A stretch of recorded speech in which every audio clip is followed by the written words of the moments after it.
ఊర్లలో మనల్ని చూసి నవ్వుతారు. ఈ రోజు నవ్వితే రేవంత్ రెడ్డి గారికి మేము విన్నపిస్తున్నాం ఏంటంటే, అయ్యా రేవంత్ రెడ్డి గారు, మీ దగ్గర ఉన్న ఖాళీలు ఎమ్మెల్సీ అడుగుతలేము, కార్పొరేషన్ పదవులు అడుగుతలేము, ఎమ్మెల్యే పదవులు అడుగుతలేము, ఎంపీ పదవులు అసలు అడుగుతలేము.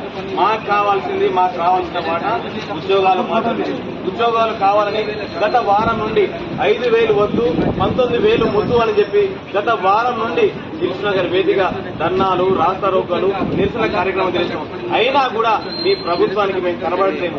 మీ ప్రభుత్వం ఉందా లేకపోతే గుడ్డి ప్రభుత్వం అనేది మాకు అర్థం కావట్లేదు. దయచేసి వినండి, మేము కష్టపడితేనే మీ ప్రభుత్వం వచ్చింది. ఇలా మమ్మల్ని హరగోసపడుతున్నారు మీరు. దయచేసి మీరు ఒక్కడే ఆలోచన చేయండి. మేము లేకుండా మీ ప్రభుత్వం వచ్చేదా? మేము లేకుంటే మీ ప్రభుత్వం ఉండేదా? మేము లేకుంటే మీ ముఖ్యమంత్రి మీరు అయి ఉండేవారా? ఒక్కసారి ఆలోచన చేయండి. మీరు ఎలక్షన్ టైంలో ఫస్ట్ ప్రమాణ స్వీకారం అదే చెప్పారు, నిరుద్యోగులనే మేము వచ్చామని. మరి ఆ నిరుద్యోగులు హరిగోసపడుతున్నారు. 18 మంది నిరుద్యోగులు చనిపోయారు. దిల్సుఖ్నగర్ లో నిరుద్యోగులు బాధపడుతున్నారు. వాళ్ళ బాధ కనీసం పట్టించుకోండి అని చెప్పేసి రేవంత్ రెడ్డి గారు అంటున్నాం. మీరు కనుక 5,000 నోటిఫికేషన్ ఇస్తే ఈ తెలంగాణ రాష్ట్రంలో తీవ్ర దాడి ఎదుర్కోవాల్సి వస్తుందని చెప్పేసి మేము మనస్ఫూర్తిగా చెప్తున్నాం. మీకు 20,000 ఉద్యోగాలు ఇచ్చి మమ్మల్ని ఆదుకోవాలని ఈ ప్రభుత్వాన్ని రిక్వెస్ట్ చేస్తున్నాం. జై తెలంగాణ, జై తెలంగాణ, జై తెలంగాణ.